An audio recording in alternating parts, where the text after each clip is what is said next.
అంటే నా ఉద్దేశం కత్తి షార్ప్ గా ఉంటుంది కదా, అంత తెలివైందని. కరెక్ట్ గా చెప్పావు బాబు. తన ఇంటర్లో ఉన్నప్పుడు మా ఎదురింటి అబ్బాయి కూడా ఇలాగే తను కత్తిలా ఉందనేవాడు. వాడే ఉద్దేశంతో అన్నాడు. పెరిగేనా బాబు? దిగిపోద్ది. దిగిపోతుందా? అంటే పప్పుచారు రుచి పోద్దని. మేము ఎవరిని పడితే వాళ్ళని భోజనానికి పిలవం బాబు. అందరికీ నీ అంత పొలం ఉండదుగా బాబు. నువ్వంటే ఏదో మంచివాడివి కాబట్టి. ఈ కాలం సిటీలో పిల్లలు మరీ చెడిపోతున్నారు బాబు.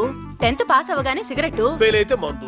యా, ఇందాక మేము కూడా షేమ్ టు షేమ్ అదే టాపిక్ మాట్లాడుకున్నాం కదరా. మీరు తాగొచ్చారు కదా. అన్ని కరెక్ట్ గానే మేనేజ్ చేసామే, ఎలా దొరికేసాం? భోజనం కుడి చేత్తో చేసి ఎడ చేయి కడుక్కుంటుంటే దొరకరు.